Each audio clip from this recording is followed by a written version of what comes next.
It's that time again. It's the podcast that takes your personal and professional life to a whole new level. Whether you're selling a product, selling a service, or selling yourself, one thing is for sure. You're always selling for life.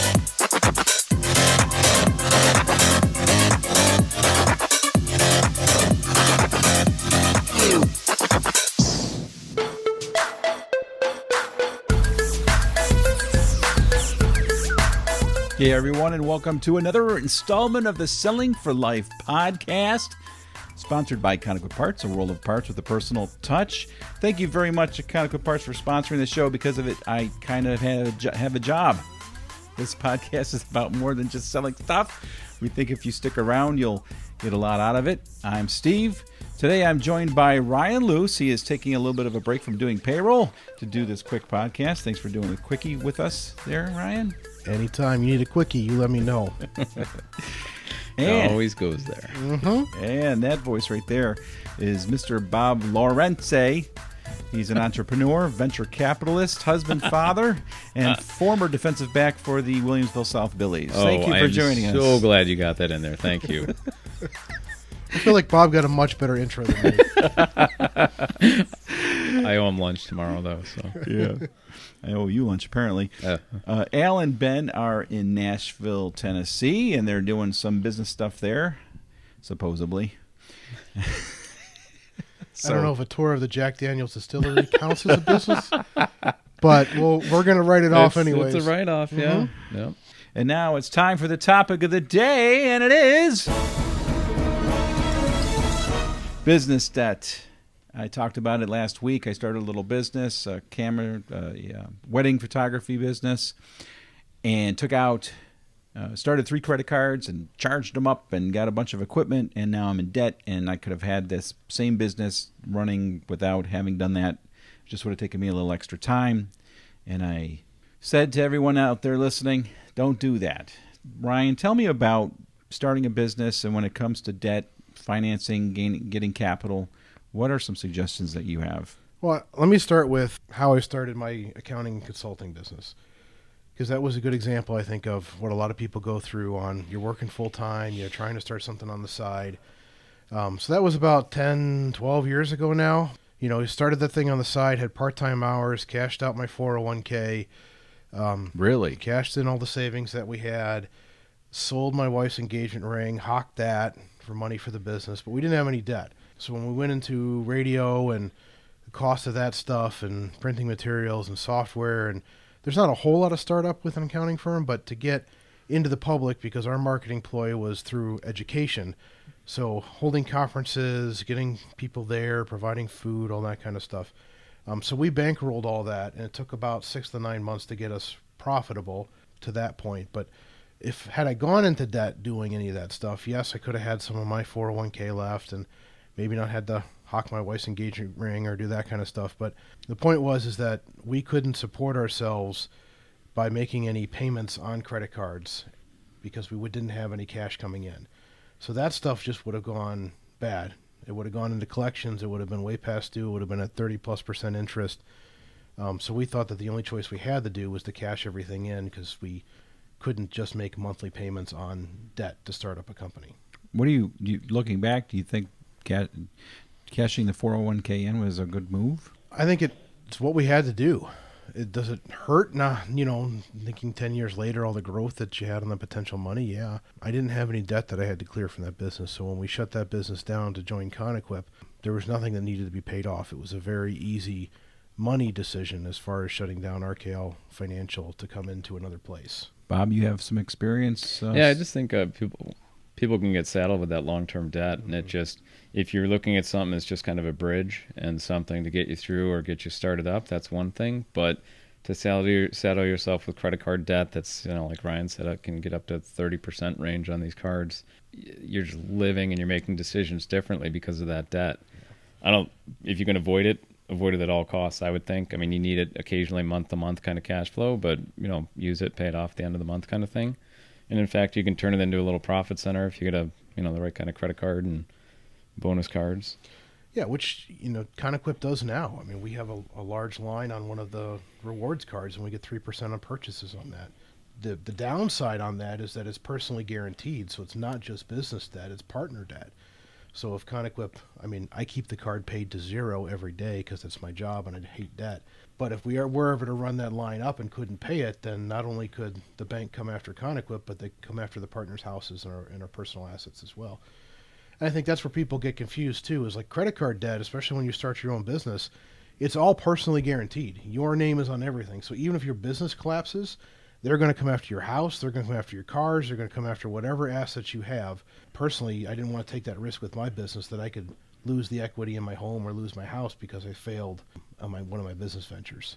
When it comes to the psychology of credit, and as Bob said, floating a month here or there, do you think in some ways for some people that might also be dangerous because, well, they might get used to just doing that?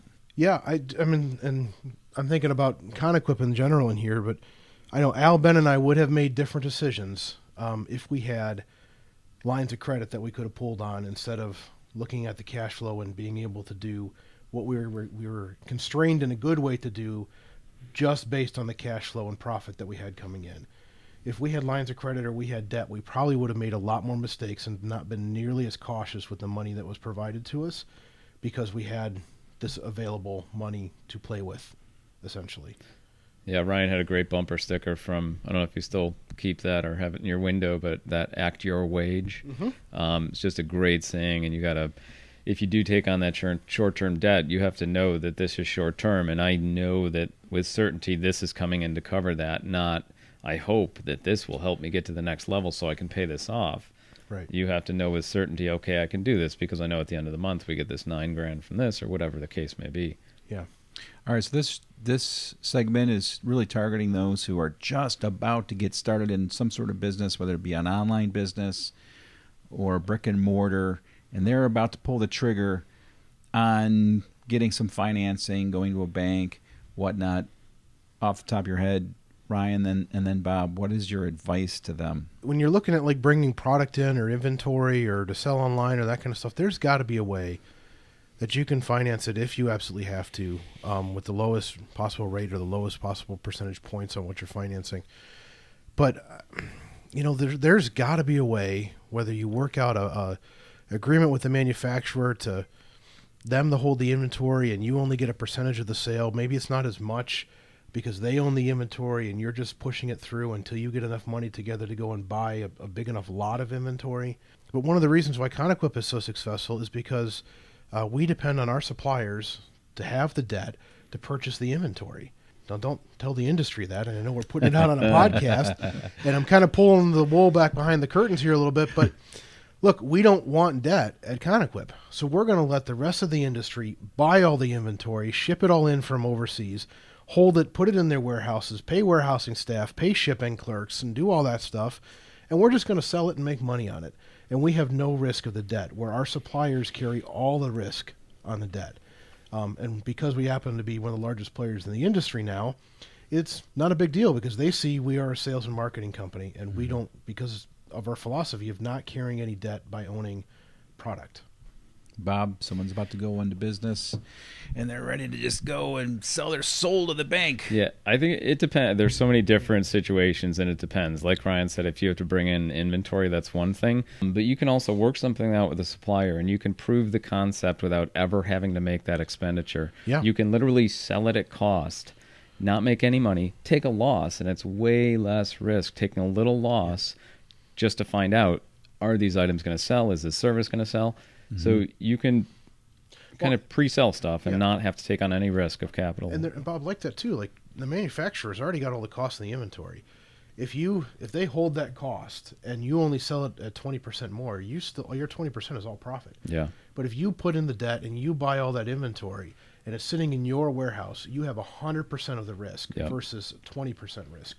You absolutely make decisions differently too when you have that burden, and you see that, like Ryan was saying too. If you have to bring something in sometimes and do inventory, it's kind of like moving cash from here to there. It can be an asset, and if it moves fast, it's just a different asset account. Some people will load up with debt, buy all their stuff, and then go try and sell it. That, I think, is the kind of the crazy part of it. Try and sell it before you even take on that risk, and it's pretty easy to find out. And like I said, you could go buy it at Walmart and then hand it to the customer and take a little loss on it, but know that, I can sell this stuff. So it sounds like do your math, figure things out on paper, make the numbers work, and then test run it. Yeah.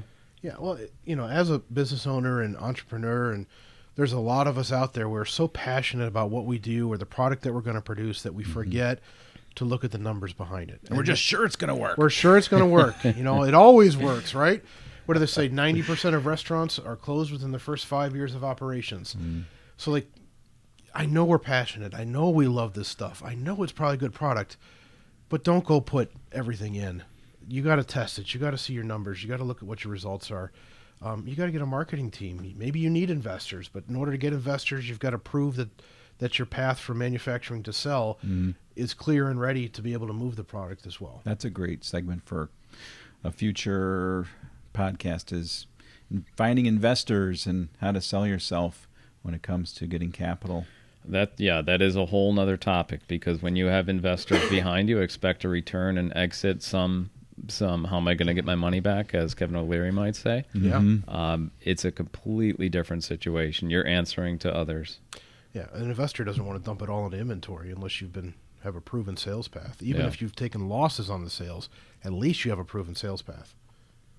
So if you're out there and you're thinking about starting a business, go slowly, temper yourself, be cerebral, map your progress, and then you'll know.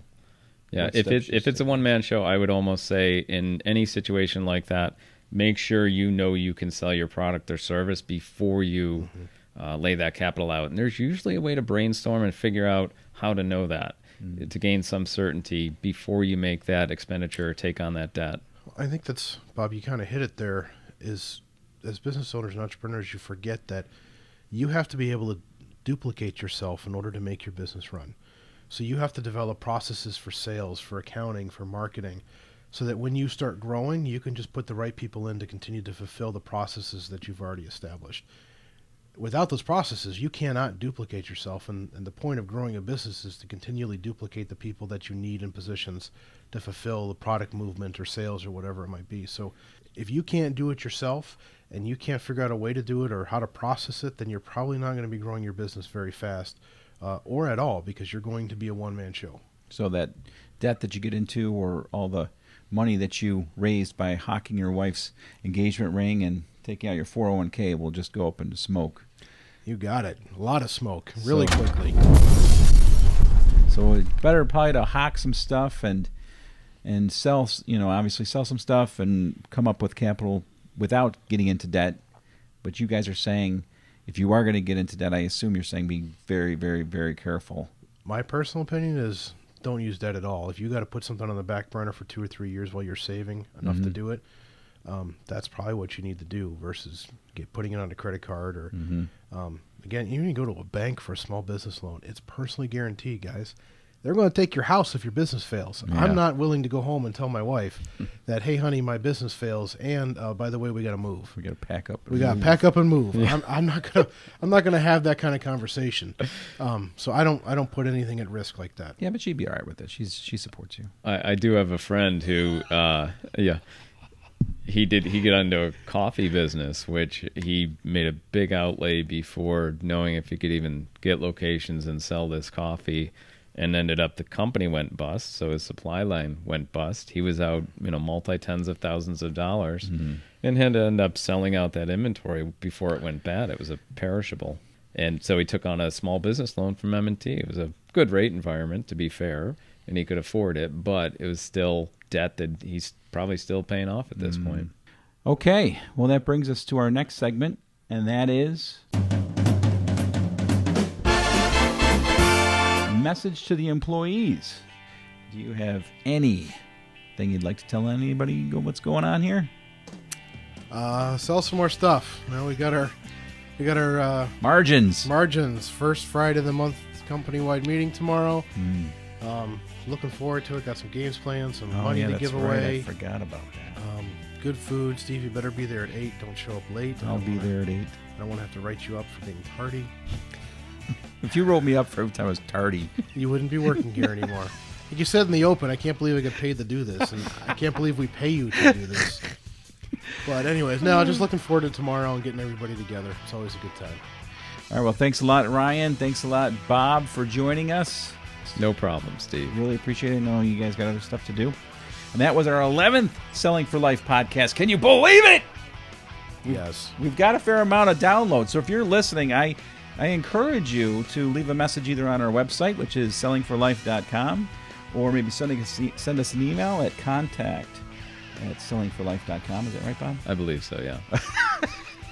No, it would be. Why does Bob know more about this than their producer? If I set it up for you, it would have a contact going to you, yes.